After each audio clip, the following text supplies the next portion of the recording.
And action! Welcome to our first live podcast here, the Action Podcast. We're live from the Action Studios, and today we have a couple movies on tap. Our number one movie today is Expend4bles 4. Our second film is going to be No One Will Save You.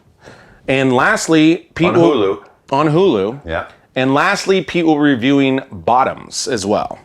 So with that, Pete, let's get right into Expend4bles 4. Before you hear your opinion, I want to, this movie is directed by Scott Waugh. He also directed Act of Valor. If you saw that one, that was a Navy SEAL film that I did like. Or Need for Speed, which had starred Aaron Paul. And this movie, of course, stars Sylvester Stallone. He's the creator of the franchise. Jason Statham, of course. 50 Cent is in this one. Megan Fox and Dolph Lundgren. Randy Couture are back in this one as well. And then the villain is Iko Uwais, who was also in Mile 22 and Stuber, if you saw those films. So, and then other thing I wanted to go over first before we reviewed this film. This had a budget of $100 million. And as of this recording, it has only made $8 million on total. It has not been released worldwide. That is actually just the domestic. And then on IMDb, this has a 5.2 rating. So I always like to give this stat, guys, because I do believe every time you view a movie, budget, I think, is a big barometer of things, as well as the reception that people get it. So an IMDb score, which I like better than, say, a Rotten Tomatoes, which is just about critics. You know, sometimes people like movies that the critics don't like, which, again, like Roger Ebert is one of those guys. He didn't like Ferris Bueller or one of those movies.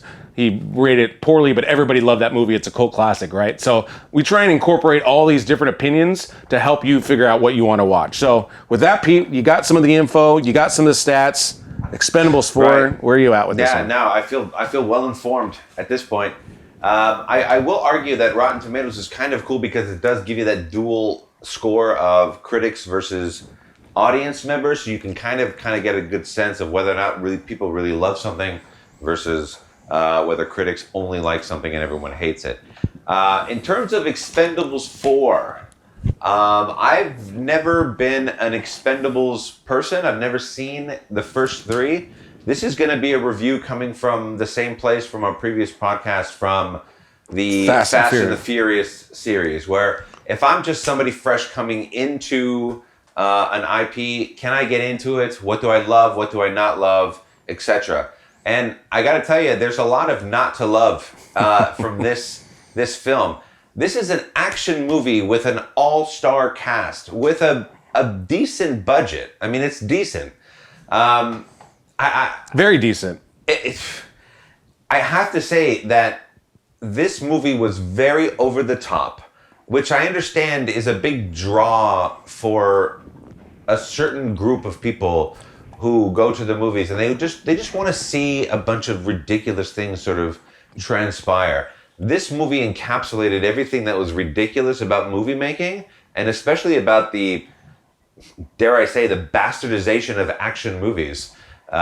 This took something that could have been really amazing and completely destroyed it on every single level. The acting was poor. The writing was poor.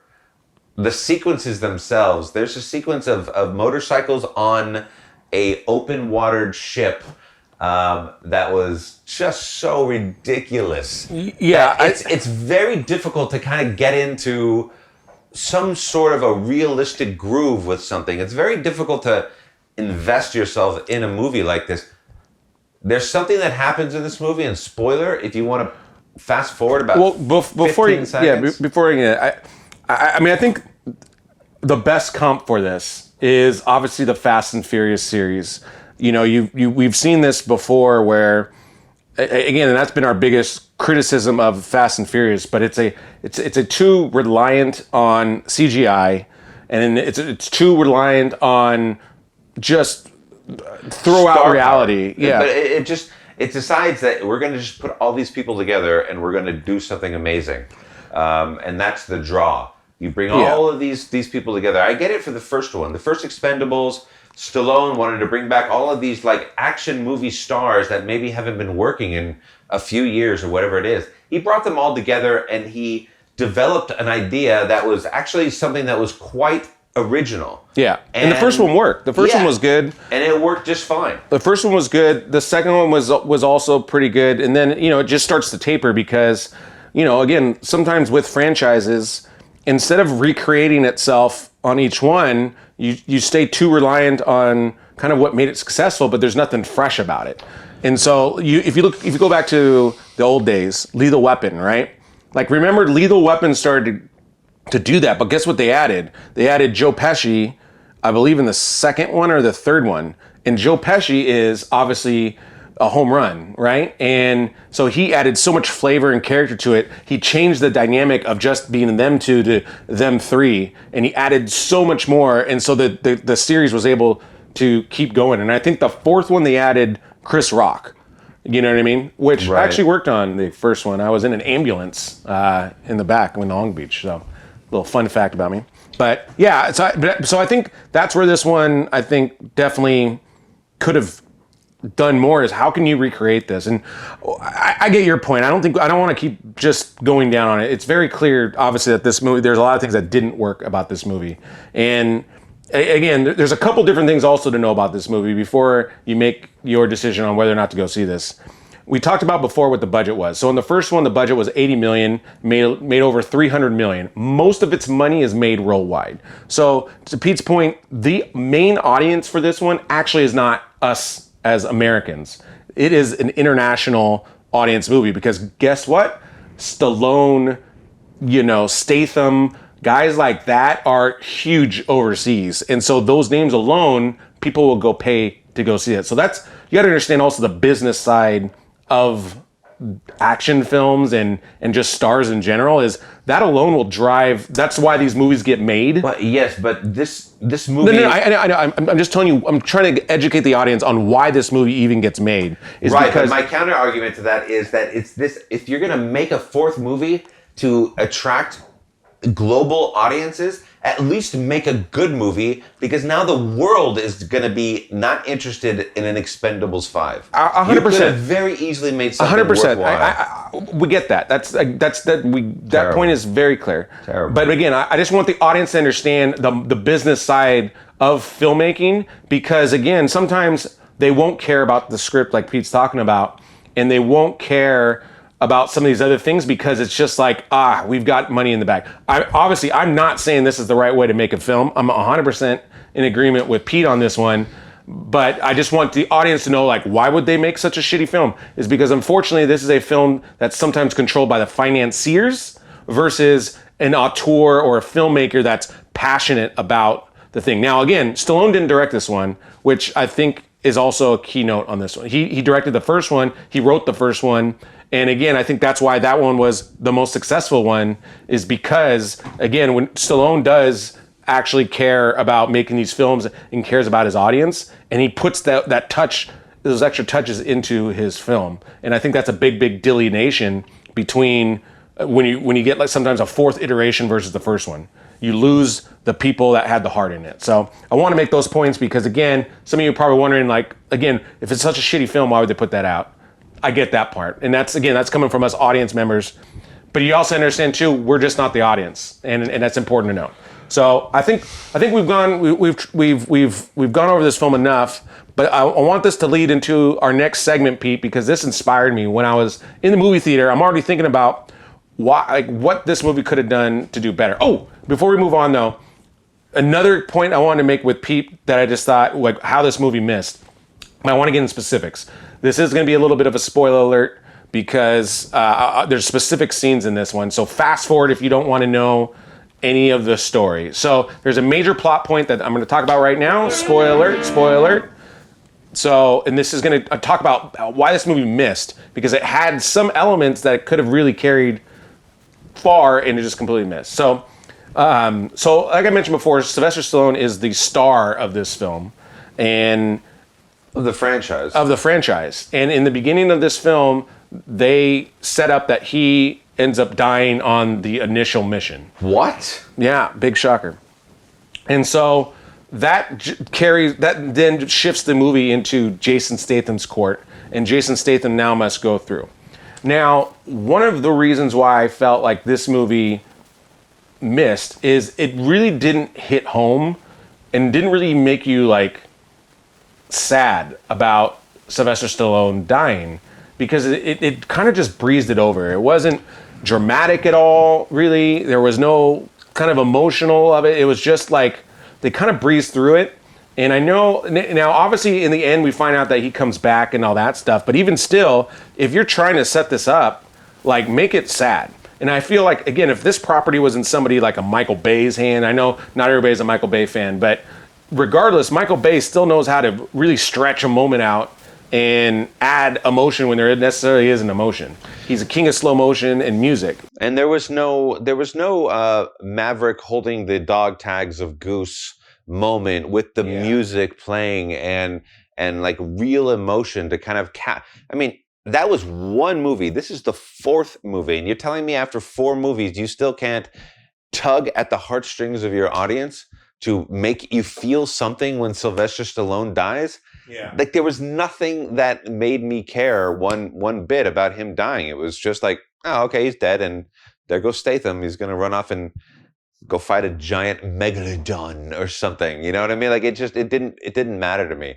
Because even in like a Top Gun, you have these moments that even Meg Ryan coming and talking to Maverick, and you have these moments of like real emotion and about real loss with the music that just kind of gets you in that kind of sadness that this movie just lacked everything. Yeah, and obviously that was directed by Tony Scott, who is, again, one of the greatest action movie directors of all time. But like you're saying, he uses all the tools in his tool belt to create these emotional scenes. So, like Pete mentioned, music, cinematography, lighting, acting. There's a scene, again, that scene between writing. Ryan, and Ryan, of course. But there's real challenge to Maverick's character, who we now see him really go through this distraught, and you actually feel his distraught. Like, he's out of it after that. You know what I mean? But you're also seeing who he was as a Maverick beforehand and what he then becomes. He's still Maverick, but he has to become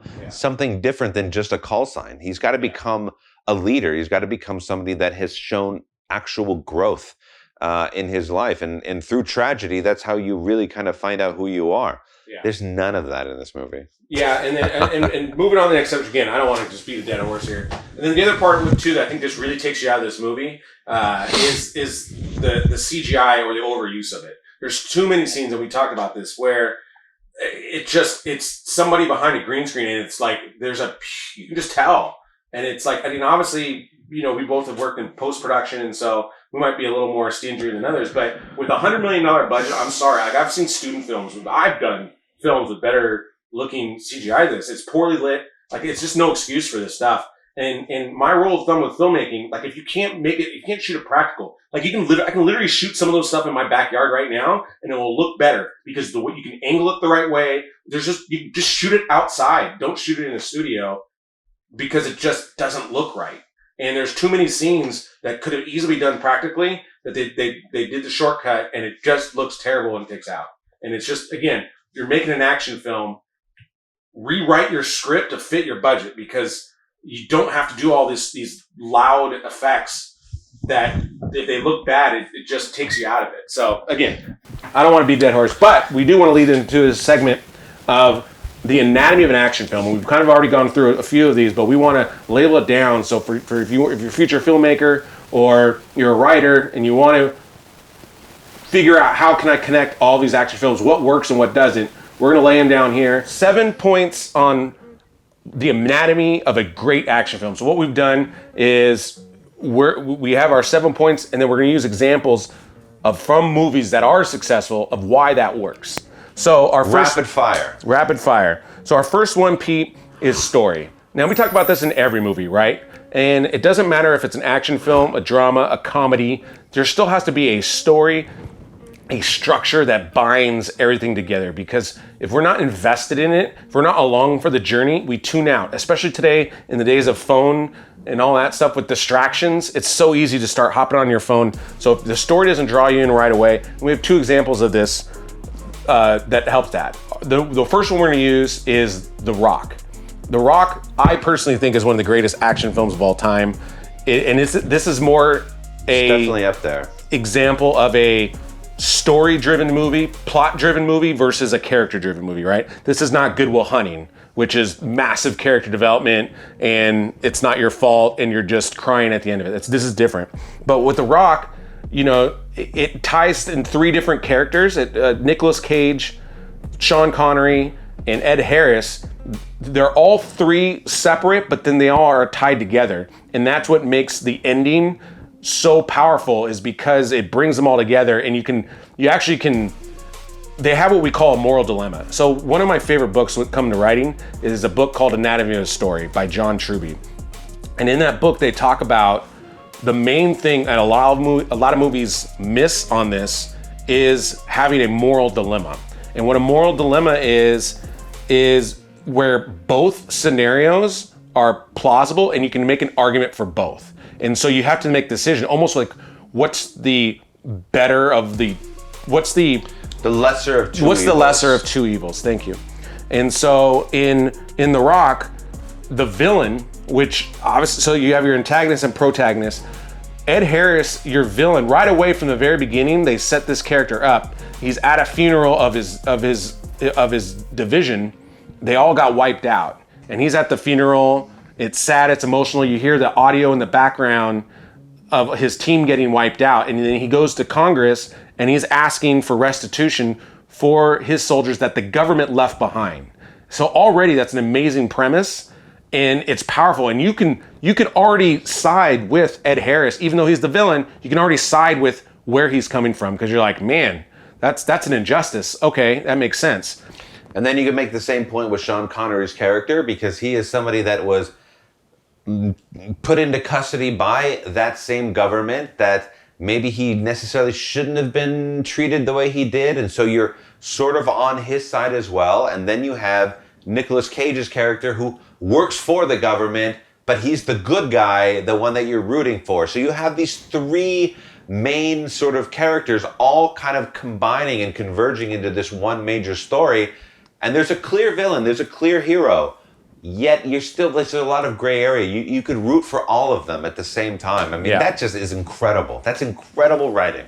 Yeah, and so you're just drawn into this movie right away. And then again, another example of just a plot-driven movie where you really don't care about the characters is Mission Impossible, right? Mission Impossible, obviously it's the first one. The first one. Well, all of them. They're hugely successful, but you're not really watching these films to see Ethan Hunt's character development and him overcoming some sort of personal character change. You're watching it because you're given a mission.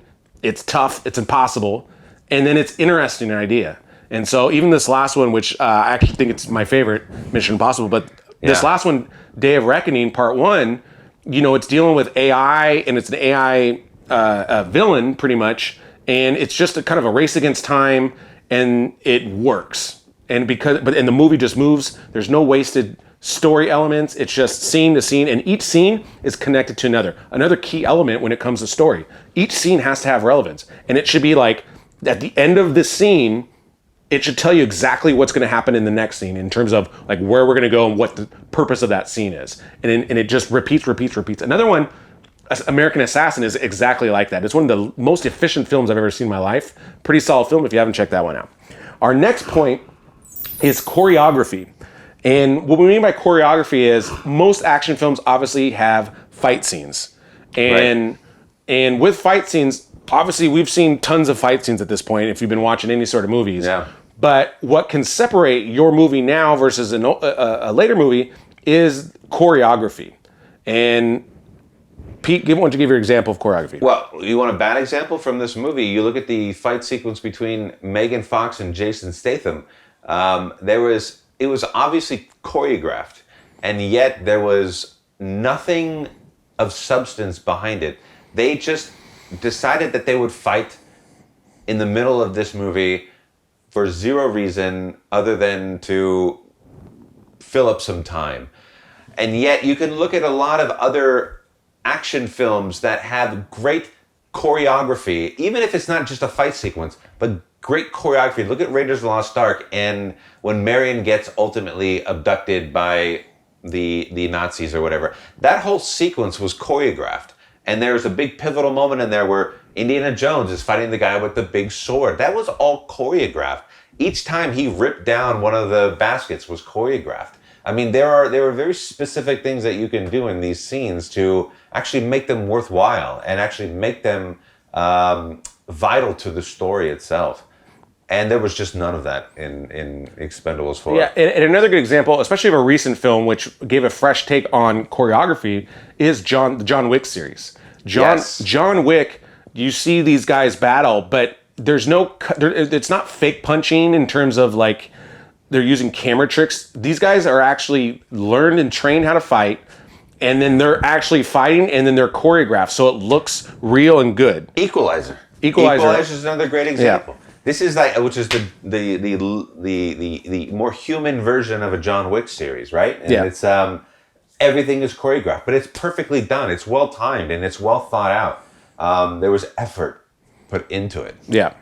Next, we have music, and music can either be score or it can be popular music. And a good action film will always incorporate typically both. If you can incorporate both, like you're really winning, because popular music, you know, we already have a natural drawness to it. You know what I mean? Because we've already heard the song before, and it's like, oh, I love that song, and then you create your own personal connection to it. So this is where film is such a great medium, is because it combines different mediums together and brings them all together. And so it's like when you hear a certain song, you're like, oh yeah, I love this song, boom, boom, boom. So it draws you in a different way. So a good example would be Guardians of the Galaxy. Yes. The Matrix. I mean, in terms of like music itself, like songs. Yeah. Like Guardians of the Galaxy and the MCU has a great knack for bringing in actual music that you've known and loved that automatically draws you in, but it has an incredible score encapsulating that universe that kind of keeps you in this world. Yes. Indiana Jones, Star Wars are these movies and these IPs that can just draw you in. Even if you're not watching the movie, when you hear that music, you are automatically thrown into a certain mindset. Like Rocky, you can hear the Rocky theme and you can immediately start working out harder than you've ever worked out in your life. Yeah. Rocky IV is probably one of the greatest examples of using music to tell your story. I mean, Rocky IV is the mastermind of montages and music. Because what was the stat, Pete? 66%? 66% is montage. Of montage in that movie, or 40%. I think it's 40%. Incredible. But again, like Pete's saying, I actually, even to this day, I listen to those songs when I'm working out. I picture myself like Sylvester Stallone or Drago, and I'm doing the same weights, and I'm pushing myself more because of that music. I have a personal connection to that. So that's, again, is just great filmmaking. And to Pete's point with the score, you know Star Wars, you hear that theme, right away, Star Wars. Even Mission Impossible, you know these themes, and because they're unique and it works. Okay, number 4, and this is a big one, and I think, again, especially in today's world of filmmaking, this is the difference between good and bad action films, and it is practical effects, CGI. The number 1, I think, movie of series, when you want to talk about, like, they've done it with both, is the Star Wars franchise. Right. The first 3 obviously were super practical, made with models, and it really revolutionized filmmaking on what you can do, and everyone's like, oh my goodness. And you can see each movie get better and better with the CGI in the process. Sure. Obviously that's back in the day, that's the 80s. But then technology took over. You go back into the early 2000s, late 90s with the prequels, and all they did was green screen and CGI, and that's one of the biggest critiques of those films, because it lost its soul when it came to the filmmaking. And sure. That's a lot of the people's biggest issue with it. And then you look at other sort of practical sets versus just effects themselves. I mean, when you have... and that's what the newest ones, to finish that point, the newest ones, 7, 8, and 9, went back to practical effects. You saw J.J. Abrams shoot it, and the stormtroopers are real again. It's shot in the desert again, not on a stage, and it just looked so much more amazing. And so it brought back some of that Star Wars magic that was missing. Right, and my example about models was going to be more about like the Lord of the Rings trilogy, where a lot of that, yes, that was a heavy CGI movie. However, a lot of it was done through the use of models and the use of like that really sort of practical visual elements that are real. And then just being actually very creative and thoughtful behind your camera work and how you're going to set things up. So, I mean, there's ways around it. It's, do we want to put in the time and the thought and the creativity into that actual film that you're working on? And the last film I want to use in terms, for example, is Top Gun Maverick. Again, a newer film. This movie easily could have been done a ton of CGI. And Tom Cruise, the producer, Joseph Kosinski, the director, they made a very conscious effort, like Pete's talking about. Everybody had to go through training, pilot training. They're actually in the planes. It's shot, multiple cameras on these planes.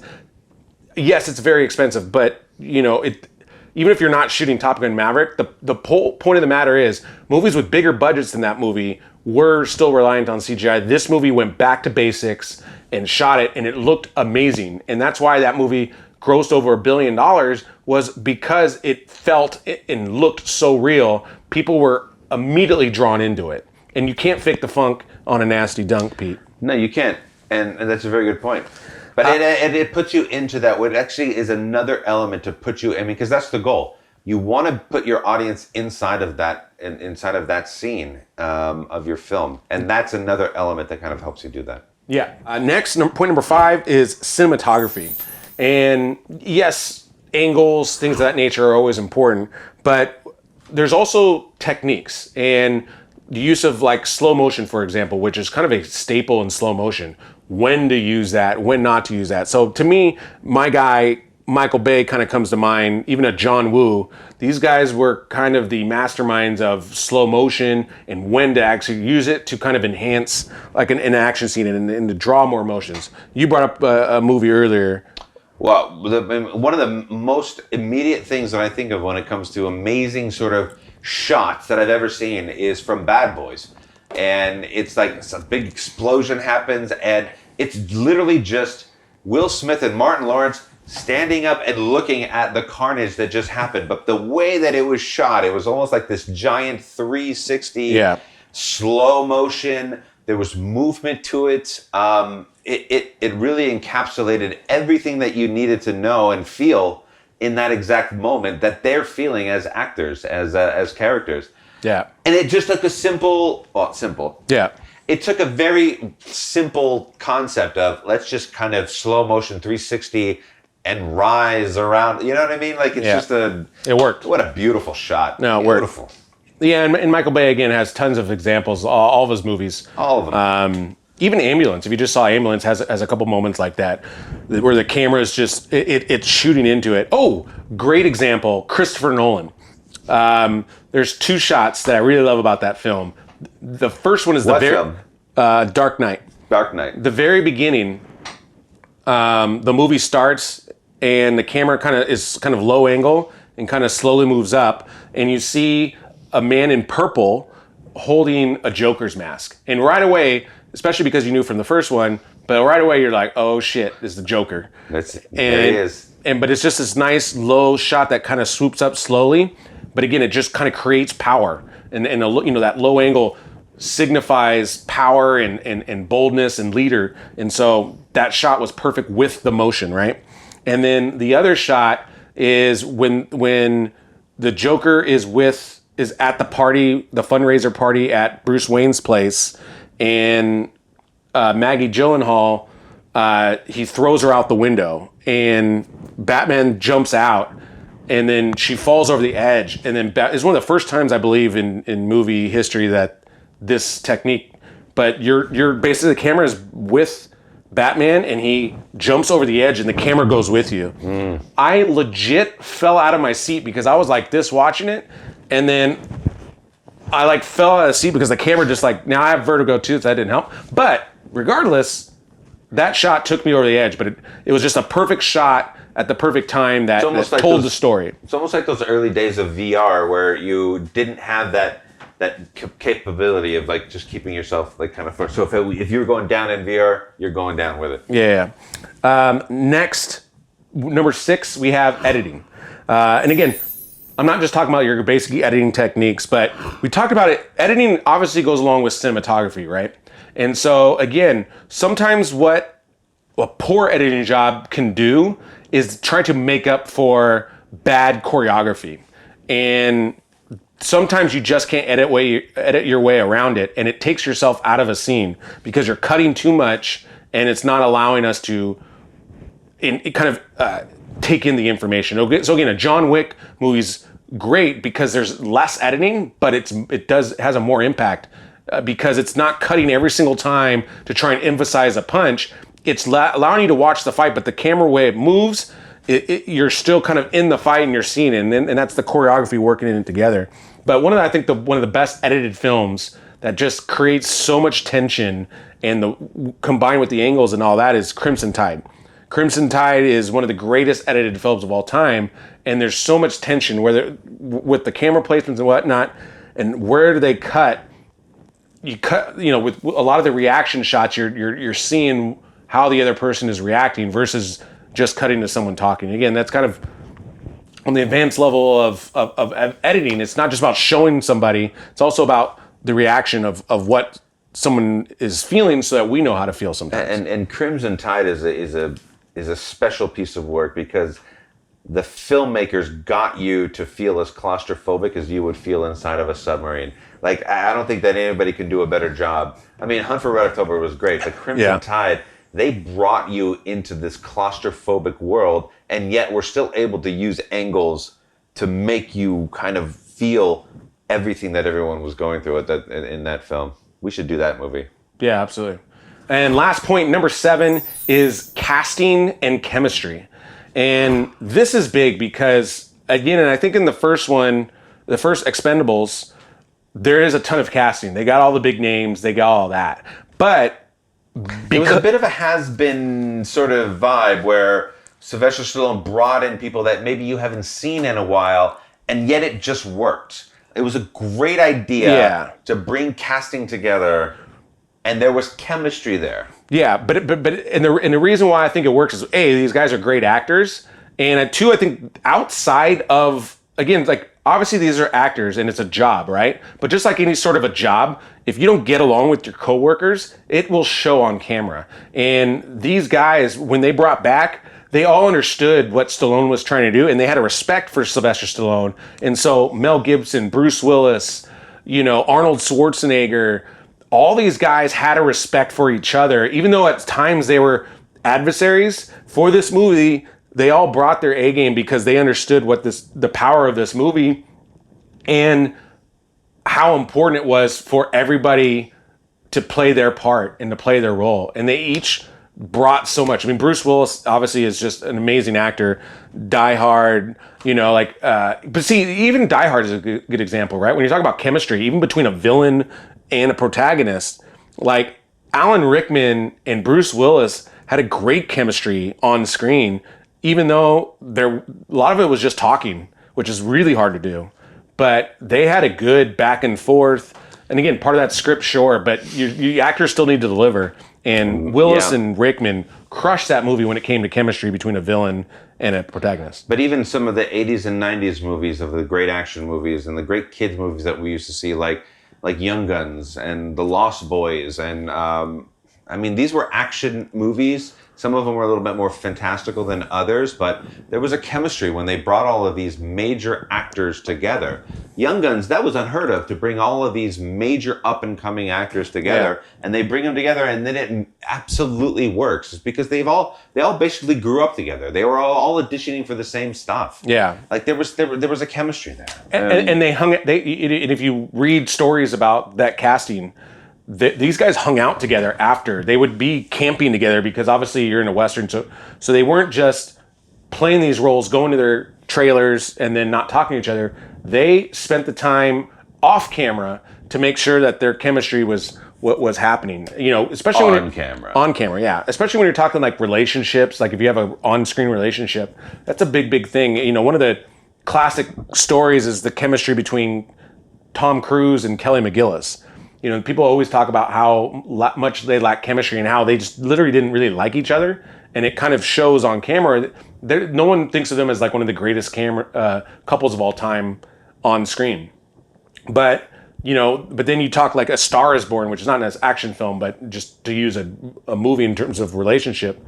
Bradley Cooper and Lady Gaga had such amazing on-screen chemistry that whether or not they even dated off screen, people had that rumor because their chemistry was so good. Right. And so it's so important to put people in the position to succeed.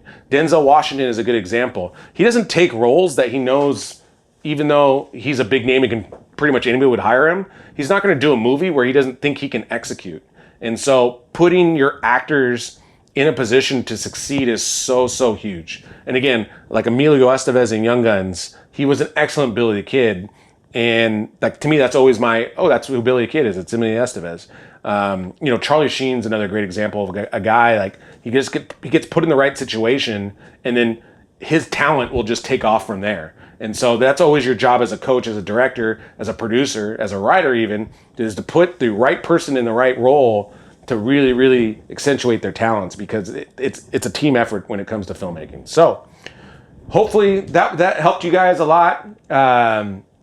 Make sure you like, share, subscribe, help us grow when it comes to that. But we hope to do more segments like this to help kind of educate all of us, even because it educates us while we do some of this research on what works and what doesn't work. So we're going to move to our next movie now, which is No One Will Save Us. Pete? No One Will Save You is actually the movie. It's on Hulu right now. We have all experienced home invasion movies, and they can be very intense or they can be really bad. This one has to do with aliens. And this one's directed by Brian Duffield, who produced Cocaine Bear. Okay. And stars Kaitlyn Dever, who is... You've seen her before. If you don't know the name, she was the daughter in Ticket to Paradise with George Clooney and Julia Roberts.